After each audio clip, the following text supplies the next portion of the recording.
In 2022, Western authorities confiscated more than $2 billion worth of superyachts linked to Russian oligarchs. Armed officers boarded vessels in overseas ports, crews were detained, and one yacht was immobilized during a refit in a German shipyard. Yacht owners around the world watched closely and asked themselves one question, not "is this lawful?" but "could this happen to mine?" Because beyond a certain scale, a superyacht is no longer just a luxury boat. It becomes a floating sovereign asset operating across international waters. And when governments began taking control of them, the industry realized how narrow the gap truly is between extreme luxury and major liability. Today, we're breaking down that world from the smallest yachts that officially qualify as superyachts to the enormous floating compounds that function more like private maritime states. And yes, before anyone says it, some people call them mega yachts. Others argue endlessly about the size categories. That's not the focus here. This is about how these vessels function, not what label they carry. Level 1. The Gateway, 24 to 30 meters.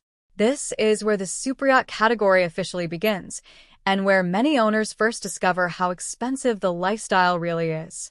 A new yacht in this range costs anywhere from $5 million to $15 million depending on the shipyard and customization. Brands like Sunseeker, Princess, and Azimut dominate this segment. Yearly operating expenses typically fall between $500,000 and $1 million. Crew size usually ranges from 4 to 6 people. Captain, engineer, deckhands, and stewardesses. Before the yacht even leaves the dock, the owner is already covering salaries, fuel, insurance, marina fees, and non-stop maintenance on an asset that depreciates rapidly. What surprises most first-time buyers is that the purchase price is only part of the story. Over 10 years, operating costs can equal the original purchase price. A yacht bought for $10 million may ultimately cost another $10 million to maintain and run. And the financial curve only steepens from there. Typical buyers at this level are often newly wealthy entrepreneurs, someone who had a decent business exit, not a billionaire-scale one. After years of watching yacht content online, he finally buys one, only to realize later he barely uses it. After an entire year, many owners discover they spent millions for a vessel used only a handful of days. That's why marinas are full of level 1 yachts listed for sale. At this level, the famous saying about the 2 happiest days of yacht ownership becomes less of a joke and more of an accounting reality. For most people interested in this world, chartering first is the smarter decision. Spending $50,000 to $80,000 for a week aboard a yacht in Croatia suddenly feels reasonable compared to a decade of ownership costs. Level 2. 30 to 50 meters. This is where yacht ownership starts to feel intentional instead of aspirational. New builds range from $15 million to $40 million. Builders like Benetti, Hisen, San Lorenzo, and smaller Fedship models dominate here. Crew expands to around 7 to 12 people, while annual operating costs rise to $1.5 to $3 million. At this point, the yacht stops feeling like a large boat and starts becoming a floating lifestyle platform. You now get proper tender garages, water toys, jacuzzis, multiple guest suites with private bathrooms, a professional galley run by a chef, and beach clubs that open directly onto the sea. The difference between Level 1 and Level 2 is the difference between entertaining guests for an afternoon and hosting people comfortably for days at a time. At this size, privacy becomes part of the experience.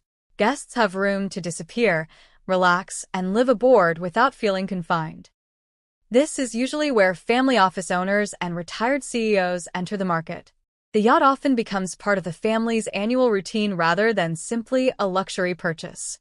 Charter income also starts to matter. A 40-meter yacht can earn $150,000 to $300,000 per week during Mediterranean high season, helping offset operating costs. The economics may not be perfect, but they become sustainable enough that owners keep the yacht rather than quickly selling it. Level 3. 50 to 70 meters. At this level, the yacht itself becomes the destination. Prices range from $40 million to over $100 million. Builders include Fedship, Lursen, Oshenko, and Hummels. Crew numbers grow to 14 to 22, with yearly operating costs between $3 million and $7 million. The interiors are no longer designed like boat interiors. They resemble luxury architecture. Owners now have full-beam master suites, formal dining rooms, private cinemas, expansive beach clubs, and outdoor decks tailored for completely different experiences. Everything aboard is designed around comfort, privacy, and effortless movement. The biggest change at this tier is psychological. You no longer travel somewhere. Instead, the world adjusts around your arrival. The yacht is fully prepared before you board. The crew already knows your preferences. The meals are planned, the wine is stocked, and every detail has been handled in advance. Unlike even the best luxury resorts, nothing is shared. No shared pools. No shared beaches. No waiting. No crowds. Once people experience that level of exclusivity, traditional luxury hotels often lose their appeal. Owners at this level are usually ultra-wealthy industrialists or business figures whose names the public may not recognize, even if they use their products every day. What they value most isn't necessarily the luxury itself, it's the ability to disappear into total privacy. Level 4, 70 to 90 meters. At this stage, ownership resembles running a private corporation designed around one person's lifestyle. New builds cost roughly $100 to $200 million. Crew size rises to 25 to 35 people, while annual operating expenses range from $8 million to $15 million. Helicopter pads become standard.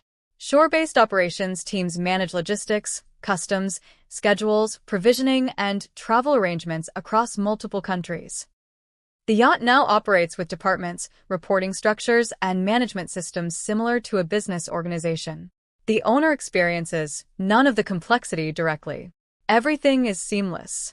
Cars appear when needed. Reservations are arranged in advance. Private access is coordinated quietly behind the scenes.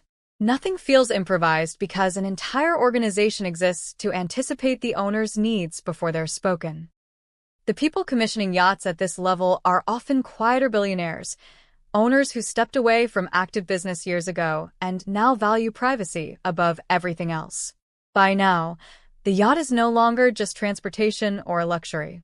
It becomes the one place fully controlled by the owner. Level 5, 90 to 120 meters.